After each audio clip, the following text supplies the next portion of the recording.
Handloom saris అనగానే గుర్తుకొచ్చేవి Savitri handlooms. ఇప్పుడు జూబీ hills లో గొప్ప ప్రారంభం. నమస్తే, నేను Keshav. Welcome to Suman TV.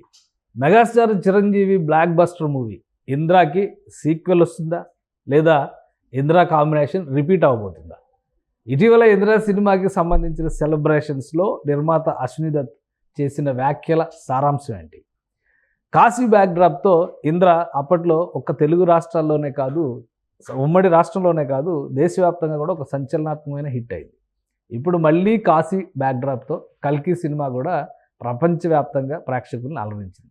So చిరంజీవితో తనకున్న అనుబంధాన్ని గుర్తు చేసుకుంటూ మరోసారి మా కాంబినేషన్ రిపీట్ అవుతుందని అశ్విని దత్ చెప్పారు. దీని సారాంశం ఏ విధంగా ఉండబోతుంది? ఈ అంశంపైన విశ్లేషణని మనం సీనియర్ జర్నలిస్ట్, ఫిల్మ్ క్రిటిక్ ప్రభు గారితో డిస్కస్ చేద్దాం. ప్రభు గారు నమస్కారం. నమస్తే. అశ్విని దత్ గారు అనగానే ఒక మెగా ప్రొడ్యూసర్, ఒక స్థాయిలో ఉన్నటువంటి సినిమాలు చేస్తారు. పైగా వీళ్ళిద్దరు కాంబినేషన్ మెగాస్టార్ చిరంజీవి, అశ్విని దత్ మొత్తం ఊపేసినటువంటి సినిమాలు వచ్చినాయి. సో ఇప్పుడు ఆయన ఒక ఆసక్తికరమైనటువంటి వ్యాఖ్యలు చేశారు. ఇంద్ర సెలబ్రేషన్స్ భాగంగా ఆయన చేసినటువంటి కామెంట్స్ని ఏ విధంగా చూడాలి, మా కాంబినేషన్ వస్తుందా అంటున్నారు. చాలామందిలో ఏంటంటే యాంగ్జైటీ, ఇంద్రాకి ఏమైనా సీక్వెల్ ప్లాన్ చేస్తారా, లేదంటే ఇంద్ర పేరును ఉపయోగించుకుని ఇంకొక సినిమా, ఎందుకంటే స్టోరీ అది ఉండకపోవచ్చు బట్ మార్చొచ్చు అలాగా, లేదా పూర్తిగా ఒక రిఫ్రెష్డ్ మూవీని స్టార్ట్ చేయబోతారా? ఇప్పుడు అసలు అంత స్పేస్ ఉందా? ఆయన బిజీ కానీ ఈయన బిజీ కానీ ఏంటి అసలు inside talk? Actually it was an emotional moment. Indra అనేటువంటి చాలా రోజుల తర్వాత మళ్ళీ చిరంజీవి గారి బర్త్డే సందర్భంగా రిలీజ్ చేసినటువంటి సందర్భంగా ఇంట్లో జరిగినట్టు ఒక చిన్న గెట్ టుగెదర్ మీట్ అది.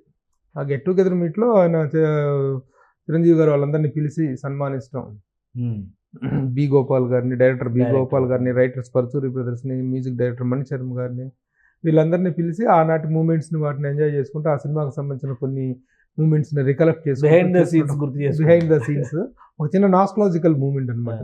ఆ నాస్టాలజికల్ మూమెంట్లో చిరంజీవి గారికి కాళ్ళకు నమస్కరిస్తూ ఉంటే ఆయన వారించిన విధానం, అశ్విని దత్ గారు యాక్చువల్గా ఆయనకంటే పెద్ద అయినా దీంట్లో కూడాను అనుభవంలో కూడా ఇట్లు పెద్ద అయినా, బట్ ఒక ఇమోషనల్ ఇదిలో ఆయన కాళ్ళకు నమస్కరిస్తుంటే ఈయన దాన్ని వారిస్తూ చాలా అపరాధంగా ఫీల్ అయ్యాడు చిరంజీవి గారు. ఆయన అంత పెద్ద అయినా అదేంటి అని చెప్పేసి అసలు యాక్చువల్గా ఆ ఇది నచ్చదు ఆయనకి. He doesn't like it much. అంటే అంత పెద్ద ఆయన కూడా ఈయన కంగారు పడిపోయారు చిరంజీవి గారు కూడాను. అంటే ఆయన అసలు ఇదే చేయకుండా అలా లేసి హగ్ చేసుకున్న మూమెంట్ కూడాను it's a very nice moment. ఇక తర్వాత వాళ్ళిద్దరికి చాలా ఇమోషనల్ బాండింగ్, ప్రొడ్యూసర్ గిఫ్ట్ కూడా ఇచ్చారు, పాంచజన్యం. ఎందుకంటే అశ్విని దత్ గారిది సినిమా జీవితం మొత్తం కూడాను 50 years ఆఫ్ దేర్ బ్యానర్లో ఎక్కువగా పెద్ద ఆయన రామారావు గారితో, అతనికి కెరీర్ స్టార్ట్ అయింది రామారావు గారితో. అంతకుముందు ఒక ఓసిత్ కథ చేసినప్పటికీ కూడా రామారావు గారితో జర్నీ చాలా పెద్ద జర్నీ ఆయనకి. ఆ తర్వాత ఇద్దరు టాప్ స్టార్స్తో ఆయన జర్నీ ఎక్కువగా సాగింది. మిగతా అందరి నిర్మాతలతో, అందరు హీరోలతో అద్భుతమైన సినిమాలు తీసినటువంటి ఉన్నప్పటికీ కూడాను ఎక్కువ జర్నీ అనేటువంటిది వీళ్ళిద్దరితో సాగింది, రామారావు గారితో, చిరంజీవి గారితో. అంటే ఆ జనరేషన్ లో ఎన్టీఆర్ గారు, ఈ జనరేషన్ లో చిరంజీవి గారితో జరిగింది అనమాట. హరిబాబుతో, బాలకృష్ణ గారితో అందరితో ఉన్నాయి సినిమాలు, హిట్ సినిమాలు, అందరితో హిట్ సినిమాలు ఉన్నాయి. అయితే ఈ సందర్భంగా కలిసినటువంటి ఆ రికలెక్షన్స్లో it was an emotional moment.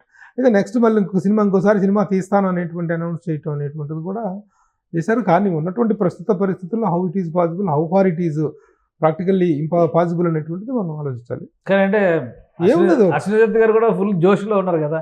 ఇప్పుడు కల్కి ఎఫెక్ట్ తో బాలీవుడ్ లో ఉన్న అమితాబ్ బచ్చన్ గారు కూడా అశ్విని దత్ గారు 50 ఏళ్ళ నుంచి సినిమాలు చేస్తున్నారు. అమితాబ్ బచ్చన్ గారు ఈయన కాళ్ళ మీద పడిపోవటం అది వాట్ వండర్ఫుల్ మూమెంట్ అది.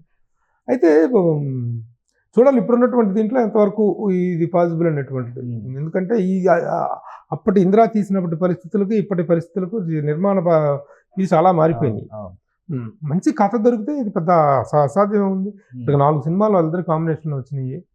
ఆ రోజుల్లో జగదేక వీరుడు, అతిలోక సుందరి ఒక అద్భుతం, తర్వాత చూడాలని ఉంది, తర్వాత ఇంద్ర, తర్వాత వచ్చేసి జై చిరంజీవి ఒకటి చిన్న డిసప్పాయింట్ చేసిన తర్వాత ఆ 3 సూపర్ డూపర్ హిట్స్ ఆయన కాంబినేషన్ లో. ఒక అగ్రసేన నిర్మాతల కోటరీ ఉండేది ఆ రోజుల్లో.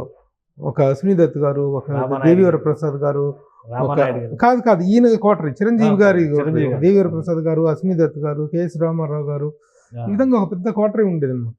వీళ్ళందరూ చిరంజీవి గారికి లాగా ఉండేవాళ్ళు. అల్లు అరవింద్ గారు, వీళ్ళందరూ కూడా చిరంజీవి గారి తాలూకు ఇమేజ్ గార్డ్స్ లాగా చాలా ఇదిగా పనిచేసేవాళ్ళు. ఆ బాండింగ్ ఉంది వాళ్ళ మధ్య. అయితే ఇప్పుడు చూడాలి మరి అందరూ హ్యాపీగా జరిగితే కానీ ఇప్పుడు అంటే యాక్చువల్గా ఏంటంటే చిరంజీవి గారు ఈ కుర్ర హీరోలకు అందరికంటే కూడా ఫాస్ట్గా నెంబర్ ఆఫ్ ఫిల్మ్స్ చేస్తున్నారు ఇప్పుడు. అవును, అదే నేను అడగబోతున్నా. ఎందుకంటే ఆయన వరుసగా ఇప్పుడు వరుసగా 3 సినిమాలు వచ్చినాయి, మళ్ళీ ఇప్పుడు పైప్ లైన్ లో ఉన్నాయి. చిరంజీవి గారు అయితే ఆ జోష్ లో ఉన్నట్టు కనిపిస్తున్నారు. కల్కి ఎఫెక్ట్ తర్వాత ఇప్పుడు కాశీ బ్యాక్ డ్రాప్ లో ఈయన ఏం సినిమా చేసినా కానీ హిట్ అని అనుకుంటారు. అది మరోసారి ఆ సెంటిమెంట్ రిపీట్ అవుతుంది. కల్కి ఎఫెక్ట్ తర్వాత డెఫినెట్ గా ఒక మంచి సినిమాకి ప్లాన్ చేసే అవకాశం ఉండొచ్చు. పైగా కల్కి సినిమా చూసిన వాళ్ళకి ఎవరికైనా కానీ అమితాబ్ బచ్చన్ ని ఈ ఏజ్ లో ప్రజెంట్ చేసినటువంటి విధానం చాలా ఇంప్రెస్ అయ్యారు. కాబట్టి ఇక్కడ ఏజ్ బ్యారియర్స్ లేదా మేకింగ్ లో వచ్చినటువంటి టెక్నాలజీ బ్యారియర్స్ ఇవేవి కూడా అక్కడ పనిచేసే అవకాశాలు లేవు అనిపిస్తుంది. సో వీళ్ళిద్దరు కాంబినేషన్ మరొక జగదేక వీరుడు అతిలోక సుందరి అనేటువంటి కళ అభిమానులకు అలానే ఉంది. ఆయన ఒక సినిమా అనగానే ఇంద్రాలా తీస్తారా, చూడాలని ఉందిలా తీస్తారా అని కంటే కూడా జగదేక వీరుడు అతిలోక సుందరి రేంజ్. ఎందుకంటే ఇప్పుడున్న కాశీ పైన తీసిన కల్కి ఎఫెక్ట్ అంతా కూడా ఒక ఫ్యాంటసీ వరల్డ్ లోకి తీసుకెళ్ళి, సో అలాంటి రిపీట్ జరగడానికి, అలాంటి ఫీట్ మరోసారి రిపీట్ జరగడానికి ఏమన్నా స్కోప్? డెఫినెట్ గా కాంబినేషన్ టు సెట్ అయితే, కథన్ టు సెట్ అయితే ఆ సినిమా మాత్రం గ్రేటెస్ట్ హై ఫీట్ గానే ఉంటుంది. ఎందుకంటే నిర్మాణ పరంగా సునీల్ దత్ గారి సినిమాల తాలూకు మేకింగ్ వాల్యూస్ ఒకనొక సందర్భంలో ఒక విమర్శలు కూడా ఎదుర్కొన్నాడు ఆయన. సినిమాల్లో విపరీతంగా ఖర్చు పెట్టేసి చాలా లావిష్నెస్, ఆ రిచ్నెస్ కోసం విపరీతంగా ఖర్చు పెట్టేసి నిర్మాణ కాస్ట్ ఆఫ్ ప్రొడక్షన్ విన్ చేస్తున్నాడు సునీల్ దత్ అనేటువంటి ఒక విమర్శను కూడా అందుకున్నాడు. కానీ రిజల్ట్స్ చూసిన తర్వాత అందరూ ఎస్ మరి ఇంత ఖర్చు పెడితే కదా రిజల్ట్ వచ్చేది అనేటువంటి ఉదాహరణ జగదేక వీరుడు అతిలోక సుందరి. ఎంత ఒక చాలా కనువిందు అంటాం కదా, అలాంటి కనువిందు అయినటువంటి సినిమా. అప్పట్లో రకంగా పాన్ ఇండియా మూవీ లాంటిది. అంతే. ఆ తర్వాత ఇప్పుడు కనుక మళ్ళీ కాంబినేట్ సెట్ అయితే ఆ మేకింగ్ వాల్యూస్ మాత్రం ఆసారే ఉంటాయి. కాకపోతే ఇప్పుడు సునీల్ దత్ గారికి ఇంకొక యాడెడ్ వెయిట్ ఏంటంటే ఎక్కువ వచ్చిన ఇద్దరు కూతుర్లు కూడా చిత్ర నిర్మాణ రంగంలో అద్భుతాలు సృష్టిస్తున్నారు. కల్కి లాంటి సినిమా అల్లుడు combination is much added with other కూతురు వీళ్ళు ఎక్కి రావటం, వీళ్ళతో పాటు సినిమా మేకింగ్ వాల్యూస్ పెరిగిన నేపథ్యం, అందులో అద్భుతమైనటువంటి కల్కి అనే 1000 కోట్ల మార్కు దాటినటువంటి సినిమా రావటం, ఇవన్నీ కూడా యాడెడ్ ఫ్యాక్ట్స్. ఆయనకి జరగాల్సిందంటే చిన్న ఆరోగ్యం కనుక సహకరించి చేసినట్టయితే any wonder is possible.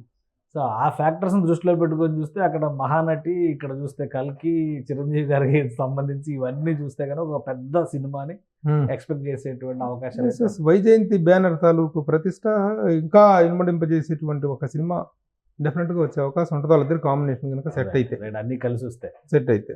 Right, thank you ప్రభు గారు అభిప్రాయాలు తెలియజేసినందుకు. ఇది చిరంజీవి గారి కాంబినేషన్ ఏ విధంగా ఉండొచ్చు అశ్విని దత్ గారితో అనేటువంటి విషయంలో చాలా ఫ్యాక్టర్స్ ఉన్నాయి. అయితే కల్కి సినిమా చూసిన తర్వాత సినిమా మేకింగ్ విషయంలో అంచనాలు కూడా చాలా వరకు మారాయి, పెరిగిపోయాయి. కాబట్టి ఒకవేళ ఈ కాంబినేషన్ సెట్ అయితే ఇంద్రా 2 కాకపోవచ్చు, కానీ అంతకు మించినటువంటి సర్ప్రైజ్ గిఫ్ట్ అభిమానులకి ఖచ్చితంగా ఉంటుంది. ఆ రేంజ్లో ప్లానింగ్ కూడా జరుగుతుంది, మేకింగ్ వాల్యూస్ కూడా ఆ స్థాయిలో ఉంటాయని ప్రభు గారు విశ్లేషిస్తున్నారు. ఇది special discussion. Keep watching. Suman టీవీలో మీ పర్సనల్ అండ్ బిజినెస్ ప్రమోషన్స్ కోసం కింది నెంబర్కి కాంటాక్ట్ చేయండి.